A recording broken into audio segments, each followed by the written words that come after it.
हम देखने वाले हैं कि रोमांटिक इमेजिनेशन में हमने कल पढ़ लिया था कि कल्चर कैसे रोल प्ले करता है डेवलपिंग द नेशनलिस्ट सेंटिमेंट्स। आज हम देखने वाले हैं कैसे लैंग्वेज रोल प्ले करता है इन मेकिंग द नेशनलिस्ट सेंटिमेंट्स और developing the national sentiments.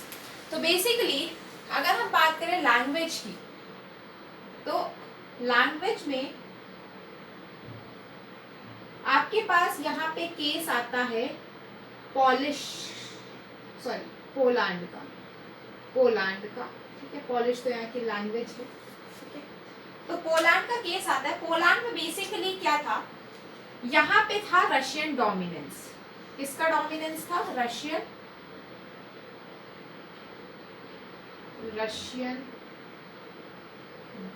Dominance.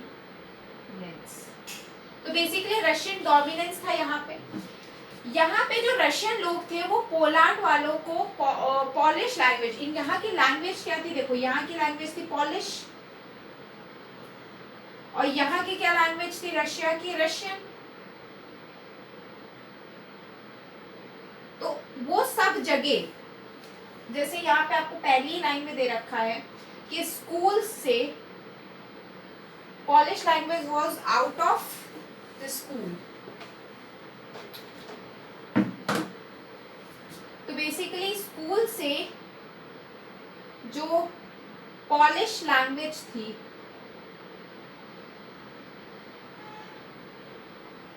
उसे रिमूव कर दिया और इसकी जगह पे क्या लेके आए?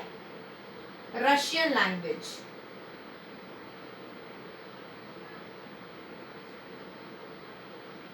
अब एक इसमें दूसरी चीज दे रखी है कि 1831 में एक आर्म्ड रेबेलियन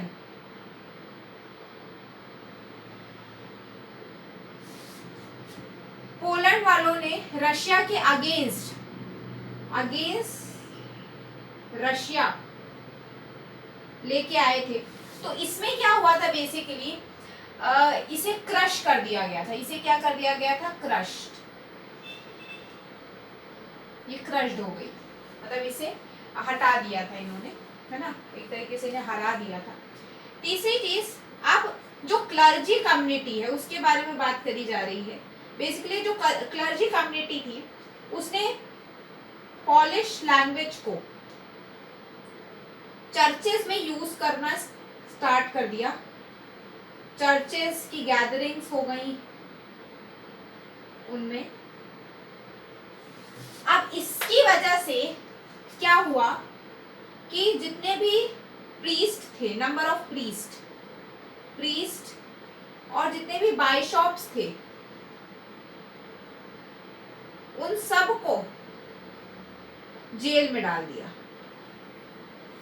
ठीक है, अब ये सारी चीजें हुई तो जो ये पोलैंड के लोग थे उन्हें ऐसा लग रहा था कि यार अगर हम पॉलिश लैंग्वेज यूज कर रहे हैं तो ये रशियन डोमिनेंस के एक तरीके से अगेंस्ट में है, और ये रशियन वालों को ये दिखाना चाह रहे थे कि हम जो ये क्या कहते हैं, पीछे नहीं है, तुम भी हमारे ऊपर राज नहीं कर सकते।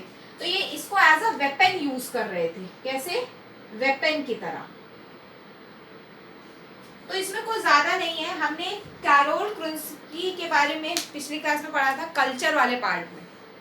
उन्होंने पोलैंड में नेशनल सेंटिमेंट बनाने के लिए कई सारी चीजें, जैसे वो नेशनल स्ट्रगल्स को जो है क्या कहते हैं, सेलिब्रेट करते थे थ्रू ओपेरा म्यूजिक, है ना, फ्लॉक डांसेस के थ्रू। तो वही चीज यहाँ पे ये बता रखा है कि पोलैंड के ऊपर रशियन डोमिनेंस था उस टाइम पे।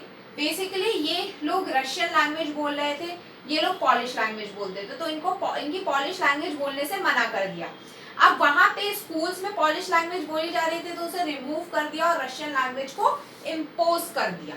ठीक है, जाहिर सी बात है, रशियन डोमिनेंस है तो रशियन लैंग्वेज को इम्पोज करेगा स्कूल्स में। तो जो एक अब यहाँ पे एक ये चीज दे रखी है कि आर्म्ड रिबेलियन। ठीक है, ये इतना इंपॉर्टेंट नहीं है, बस ये एक डेट है इसलिए मैंने मार्क कर दिया कि 1831 में armed rebellion against Russian dominance Poland के पॉलिश के लोगों ने किया, तो उसे क्रश कर दिया इन लोगों ने, जो रशियन डोमिनेंस थी। अब क्लर्जी वाले जितने भी लोग हैं वो पॉलिश लैंग्वेज को यूज करते थे चर्च की गैदरिंग्स में, और इसकी वजह से कई सारे प्रीस्ट, कई सारे बाइशॉप्स जो है जेल गए, ठीक है, और ये इसे एज अ वेपन यूज कर रहे थे बेसिकली। तो इसमें क्वेश्चन कैसे फ्रेम होगा, देखो एक तो क्वेश्चन ये फ्रेम हो सकता है कि explain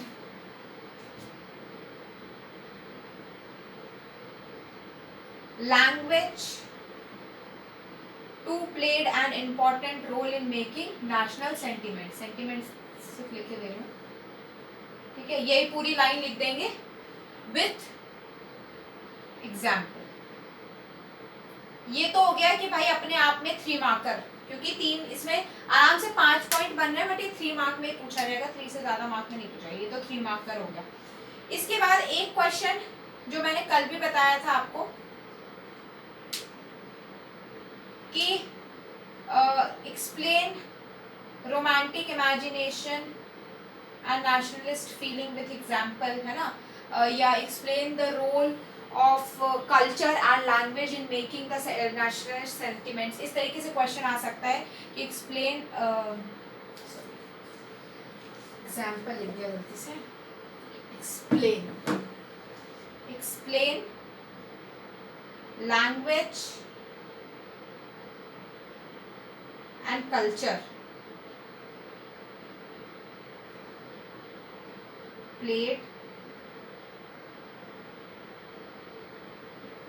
important role in developing nationalist sentiments। तो बेसिकली ये आपसे पूछ सकते हैं, ये आपका 5 मार्क का क्वेश्चन है, इस तरीके से फ्रेम हो सकता है। इससे और कोई क्वेश्चन बहुत रेयर चांस में भी नहीं पूछेगा। हाँ ये है कि एमसीक्यूज में तो वो पूछ सकता है इंडिविजुअली, एमसीक्यूज में करोल की जॉन्स गॉटफ्राइड हर्डर के बारे में, और ये पोलैंड में कौन सी लैंग्वेज बोली जाती थी, ये और ये डेट भी, ये डेट तो बहुत रेयर ही पूछेगा, ये डेट इतनी इम्पॉर्टेंट नहीं है, बट ठीक है अगर आप याद कर रहे हो, याद हो जा रही है तो ठीक है, नहीं याद हो रही तो कोई बात नहीं है। तो अब हम जो है क्या कहते हैं नेक्स्ट टॉपिक नेक्स्ट वीडियो में पढ़ेंगे।